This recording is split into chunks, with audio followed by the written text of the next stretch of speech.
week 16 of the I formation. I'm Jeff Gibbons. And I'm John Moist. And here we go, man. Good week this week. 12-4, and I was 10-6. Lost both of those picks again this week, but I'm getting used to that now. It's just been one of those years. That's okay. We've got a really, really different set of picks for this week. A lot of things up in the air. We're going to vary on 6 this week. Stick around. We'll tell you all about it.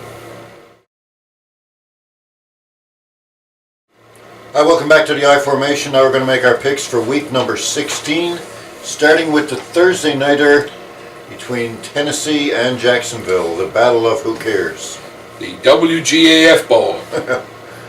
And, clearly, been burned on Tennessee so many times this week, and here I am going out on a limb, picking the hometown Jacksonville Jaguars to win a game this week. They've had some pretty good showings this year. Probably could have won a couple of those games that they lost. Just picking them to be at home. I just don't think Tennessee has got it. Injuries and everything in the mix. I just think Jacksonville holds score at home. What do you think? I'm going to go with Tennessee Titans and go on the road and suck just a little bit less than Jacksonville. Okay. Well, we all see that we're Titans by field goal. big fans. Kendall Wright's coming back. Go Jags. Give it to him. All right, man.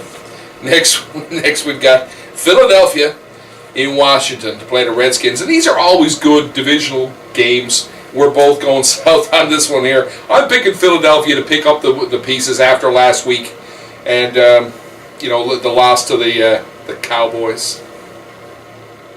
Cowboy love. Just giving that to everybody out there because we're always accused of not having any Cowboy love. Okay, so meanwhile, Philadelphia is going to be hungry. They're going to play a Washington team that has just been through the ringer this year. They are at home. This game is going to be closer than it should be on paper. I figured that Philadelphia goes in and they get that Chip Kelly defense going fast, and I don't think that they're any match. I think that they win this by a touchdown at least. I'm going to go with a huge upset here. I'm going to say the Washington Redskins come into this game and treat it like their Super Bowl. They have no chance to make the playoffs. They're already out. They only got 3 wins this year. They're a much better team than their record, and I think that the last time they played against Philly, it was in Philly, and it was a 3-point game. And I'm just going to say I think that Washington treats this game like their Super Bowl, knocks Philly out of the playoffs or knocks Philly out of the race, and I'm going to pick the Redskins to win this one by a field goal. Okay, we'll see how that goes for Huge upsets. All right, it would be. Stomach upset. Next, we got San Diego going into San Francisco to play the lowly 49ers. Love that piece of math. 12 is greater than 49. Thanks for that, Paul Loader. And let's face it, we don't want to get me started on Colin Kaepernick this week, but I just think that San Diego, great team. And defensively, playing well. I think Phillip Rivers can light these guys up. I don't think, with Navarro Bowman and who's the other guy went on injury reserve for the rest of the year? 2 more defensive linemen gone this year. Smith, I believe. No, I don't think it was Smith. No. Not sure. Anyway, I know Bowman is gone. They're at the point now where they're just they're going to pull things back, soften up the plan because they're out now officially. So they're not going to take a chance on some of these defensive stars. And I got to say, just sort of lick your wounds and slide into the end of the season here. I think that San Diego, we've still got something to play for over there in the AFC. I think they go in there and they beat these guys at home. Albeit across the bay kind of thing. I don't think San Diego is a team that's as good as their record. I think that, matter of fact, I believe they have more points scored against them this year than they got scored for. So their defense is not up to caliber of San Francisco's, and I think San Francisco wins this game on defense in a close, low-scoring game. Okay. Next, we got the New England Patriots going in to play the New York Jets. We managed to win a game last week. I was hoping that the Jets defense was going to do a little bit more for me in my pool. Yeah, we both had them. 16-11. Yeah. It was a game of badminton, really. Yeah, really. But going to be a different story now when Tom Brady and everybody come to town and play them here. Yeah. I think they're going to try to get the run game going against the Jets. Yeah, going into the playoffs, they're going to Try to fine-tune that. Yeah, that's right. Because I think ironically, you know what? The Patriots' defense has really paid for a lot of, or has a lot to do with where they've been this year. Defense has come up. They're plus 10 in turnover differential, which is leading the NFL right now. Sorry. And I'm pretty sure. And who knew? You know, in the twilight of Tom Brady's career, they're looking at different options to make this team still viable. I know Jimmy Garoppolo came in, I think, and played. Took a few snaps after this game got out of hand in Miami last week. So, you know, protecting their star investment. This is probably going to be ugly. Do you think? Yeah, I think New England's going to win this game by at least 2 touchdowns. In the first quarter. I'm not sure plus 10 leads the NFL, though, before Paul Cicero gets all over it. So Okay. I think it might be Green Bay is higher than that. Well, you can check all that, or actually, Okay. Paul, you can check that Yeah. for us and Let us know for round. Just add that to the list, buddy, and let us know how we did this week. Certainly, we've got to have those things in there to make sure people can see them and find them. Next, we've got Minnesota going into Miami to play the Dolphins. Yeah. My poor Dolphins. What do you say? I mean, I think that at home they played fairly well at home this year. They beat they lost that heartbreaker to Green Bay, but they did manage to beat San Diego. They managed to beat the Patriots at home. Played better. Some key injuries out there. Cole Messi is out. Certainly, we lost Albert for the year out on the alongside tackle. So I mean, they moved some things around. Regrouping, we're one step closer. I heard a rumor today about Jim Harbaugh going into Miami. You know, a lot of things got to happen for that to slide over. But a team that definitely has some potential going forward. I was kind of hoping it was going to work this year, but not so much.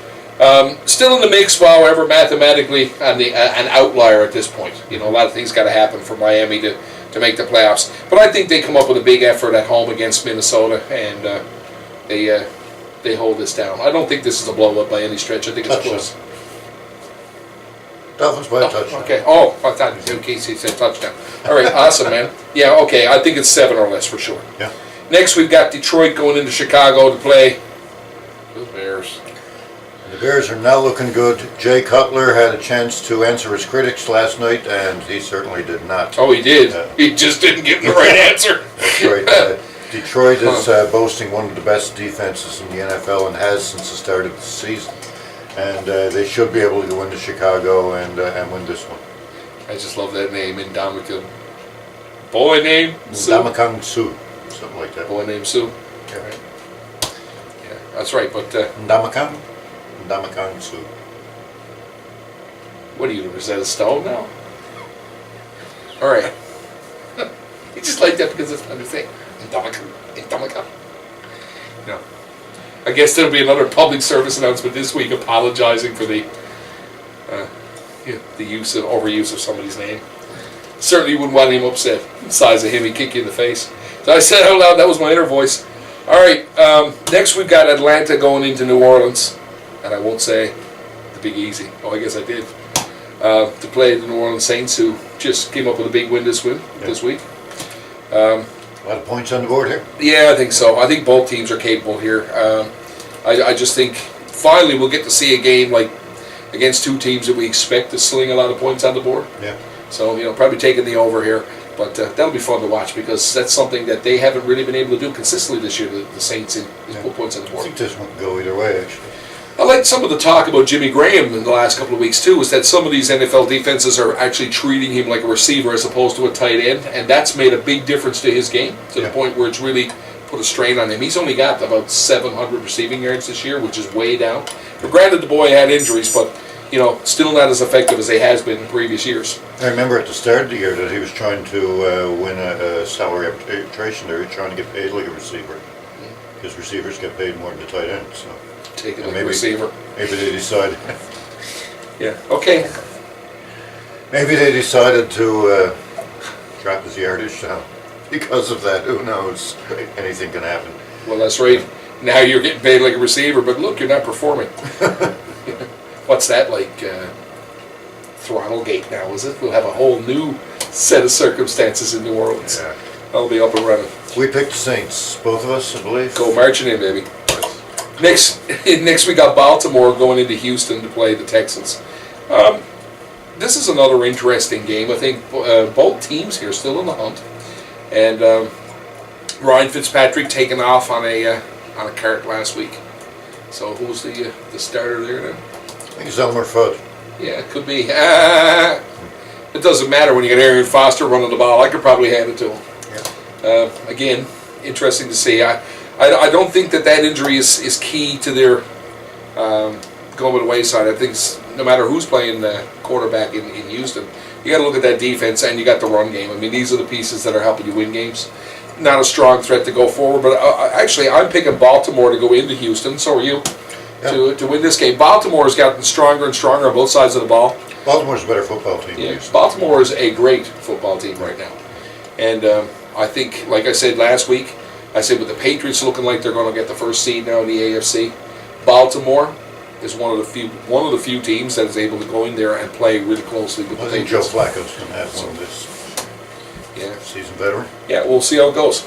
Okay, next we got Green Bay going into Tampa Bay, and you know what? The overreaction of the year is what they're calling this. I mean, you know what? It's still okay to relax in Green Bay. You're going to drop a game now and then. That's the first time I think Rodgers never threw a touchdown pass and threw 2 interceptions in his career. He did. Buffalo did the same thing to Peyton Manning this year. Yeah, He I didn't mean, throw a and touchdown you know, pass. Buffalo. They got a great pass rush. They've had. I think about the play that the Jordy Nelson drop ball.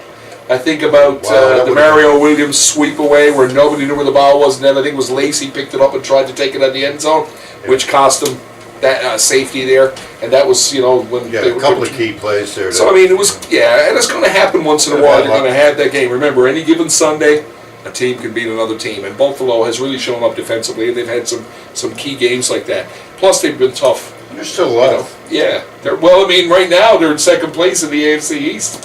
And gunning for a wild card spot at 8-6, 8-6, 9-6, 8-6, 8-6. Yep. 8-6 it is. But who knows? This week though, I think Green Bay is going to go into Tampa Bay and they're going to right that ship. I think Green Bay is going to go into Tampa Bay and destroy them. Set your faces on stun. Green Bay by 30. Green Bay by. He says with a straight face. Yeah, I was pretty impressed by that actually. Yeah, but certainly with that mask on. Oh, wait a minute. Yeah, that's right. Jesus, it's just ugly. It's underneath. Man, PCO's got a job for you. Don't hate me because I'm beautiful. That's no problem. All right. Next we've got Kansas City going into Pittsburgh to play the Steelers. I just got a feeling, man. I'm going with Kansas City on this. I just think Pittsburgh, to me, has been hot and cold all year. They've come up with big plays. All year? Well, yeah. Okay. You know, they had that streak in the middle where they really put points on the board. Remember, they had, I think it was 100 points in 8 quarters or something. Yeah. And I mean, they've played reasonably well, but then there's been times where they've been held. Tampa Bay beat them, remember, and held them to how many points was it? It was something ridiculous. Yeah. I didn't even know they got a touchdown. I remember. So, you know, to me, Kansas City, a team, if they can get it going on the ground with Charles, I think they can go in and play a good road game and they can win this game close. I don't think this is a blowout. Oh, I don't think it's a blowout either. Kansas City thrives under pass defense, and Pittsburgh has been thriving on the play of Le'Veon Bell on the ground, and he is really tearing it up lately. Another game last week where he had over 100 all-purpose yards, so that's about 800 all-purpose yards in the last 4 games for this guy. And if Pittsburgh can keep running their old-fashioned Steelers ground and pound game, then they can not only win this game but be a force in the playoffs as well, maybe surprise. And I'm picking Pittsburgh to win this game, and shades of the bus I'm seeing in this guy. The Go Bus. Yeah. How many? How much did Graham Anthony pay you to say all that? Hey, I'm just calling this to see him. The guy got 800 yards in his last 4 games all purpose. All right, man. Okay, that's fine. I just think Kansas City wins this in a squeaker. Anyway, moving on. Cleveland going into Carolina. And we all see that Johnny Manziel is obviously the answer in Cleveland. I love it. Yeah, I must say, I shed a tear of joy myself as I watched him crash and burn. Stole my name. Johnny Football. The real Johnny Football, please stand up. That's right.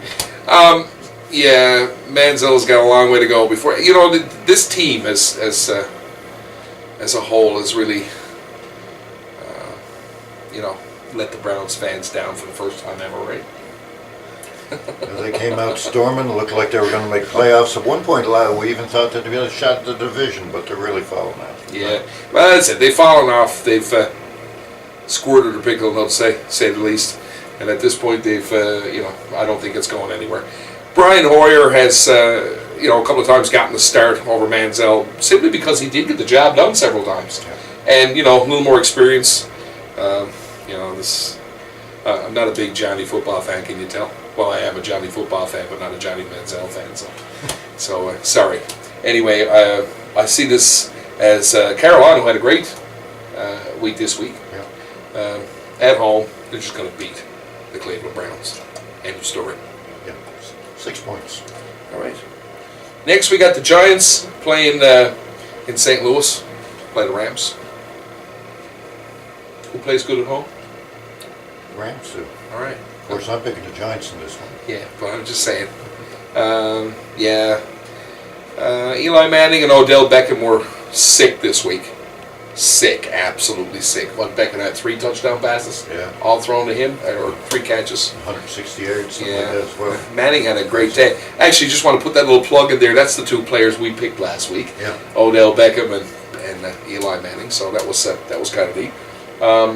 I don't know if they're going to repeat that in St. Louis. We'll see. I think this is closer than most, and I'm just going to say that this could be as much as a field goal. St. Louis has to get it going against that Giants defense. I'm not convinced that they can put a lot of points on there, but I'm not convinced that the Giants are going to. Manning's not going to make mistakes against that defense. And I'll throw in a trick play or something, block punt. You never know what might happen here. I just think this is going to be like a 23-20 kind of game. I'm going to pick the New York Giants to win this game by 2 points. How's that? No, 2 points, eh? 2 points. Yeah. Less than a field goal. That's a safety touch if I ever heard one. All right, man. Okay, next we got the Indianapolis Colts going into Dallas to play the Dallas Cowboys. Did you get that? Cowboy love. I love the Dallas Cowboys. He said sincerely. No, yeah, well, I know you're picking them. I'm not. I'm picking that underrated quarterback again, Andrew Luck, to go into Dallas. Actually, I just think that Chuck Pagano comes out this week and makes the comment that they're going to play a soft game, right? Because there's not a lot of movement in Indianapolis. So, I think for them to move up in the standings, I think you were telling me they said that the Patriots got to lose out and the Broncos got to lose out for them to move up. For them to get a first round bye, yeah. And they've got to win out. Yeah. So, chances of moving or anywhere, you can probably want to take on a more careful approach running into the playoffs. But the other side to that too is we also have JaMarco Murray with a bone broken in his hand that he had surgery for this week. They didn't even say what hand it was. Everyone's being very guarded about what's going on there. He may or may not play. It depends on how his hand responds to that surgery. I think, the Cowboys, yes, being alive and well, I just think that this is going to be a case where the Indianapolis Colts might get underestimated by the Dallas Cowboys. And it could be a case where they sneak out a win in Dallas. Because we're all aware that Dallas could potentially make a mistake at home, even late in the season, because that's never happened before, I know, and we're all sort of waiting for that shoe to drop. I think they need to be very, very careful. They're on a high 2 now after beating Philadelphia this week. They're at home. They're a ripe berry for the picking, my friend.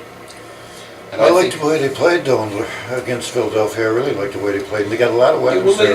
They got Witten, they got Des Bryant. Yeah. You mentioned Marco Murray on the ground. He's going to play. They got out to that early 21-0 lead, but then they had to hang on.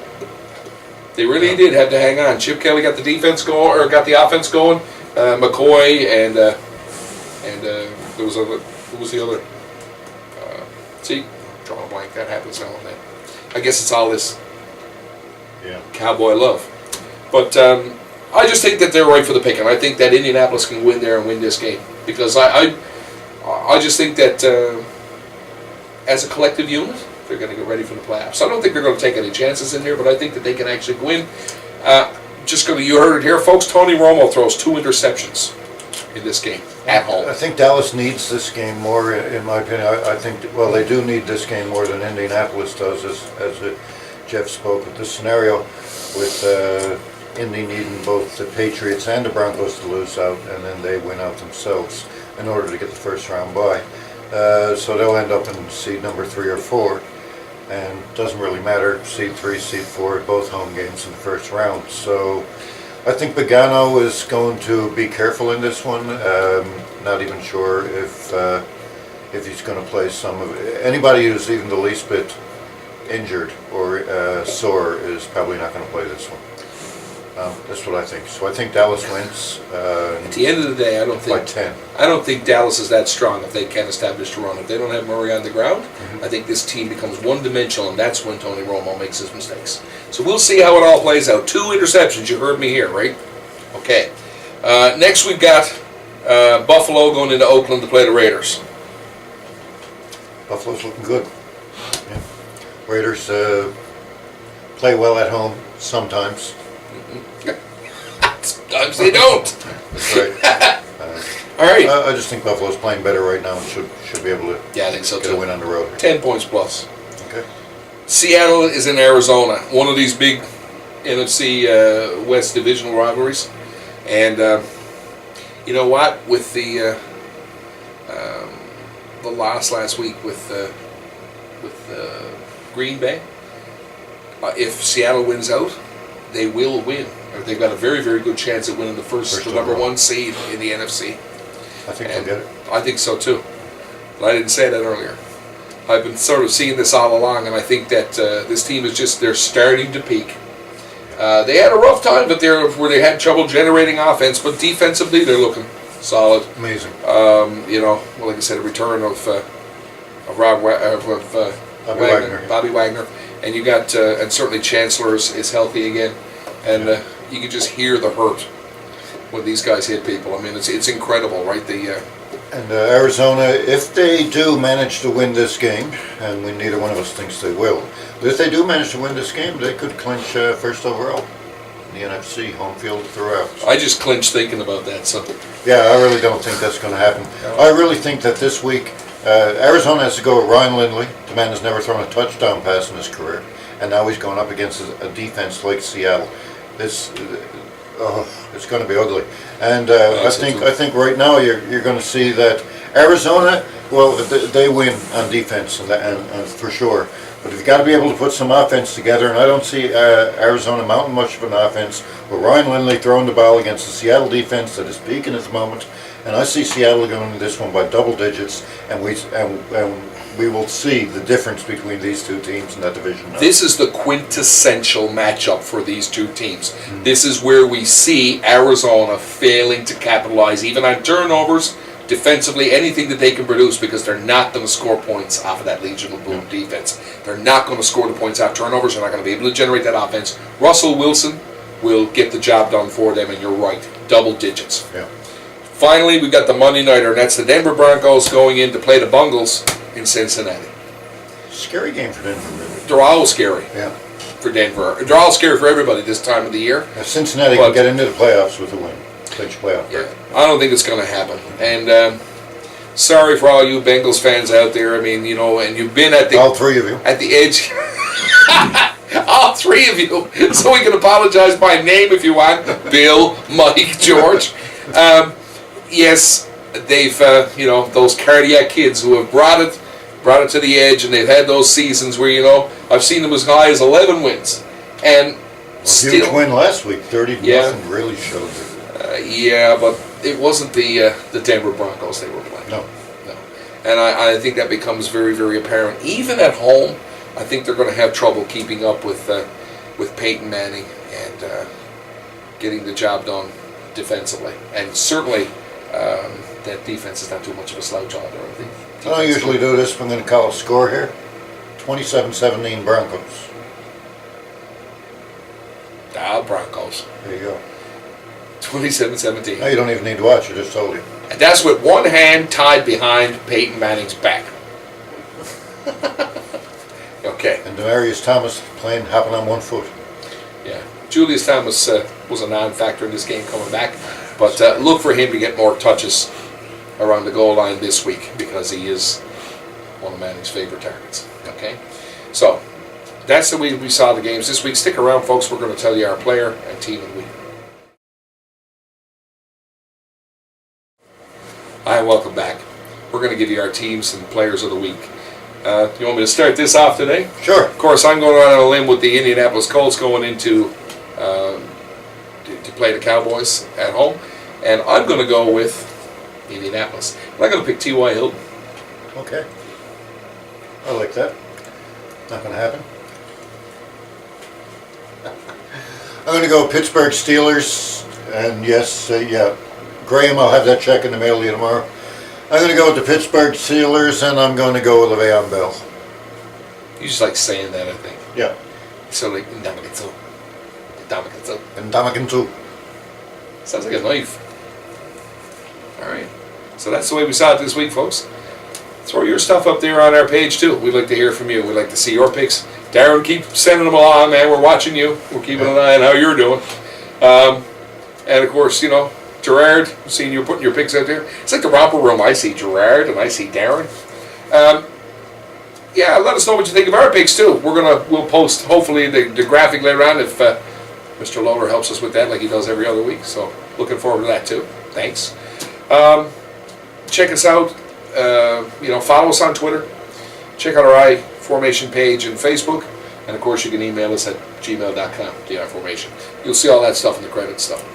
So, thanks for watching. Actually, you say that, don't you? Take that away from me, man. Anything else for you then? Thanks for watching. Hey, don't forget, if you're out there watching those games, be respectful. Don't drink and drive. Respect the game. So, you want to say thanks for watching again? No. Awesome. Okay, well, thanks for watching. And until next week, it's good night for me. It's good night from him. Have fun.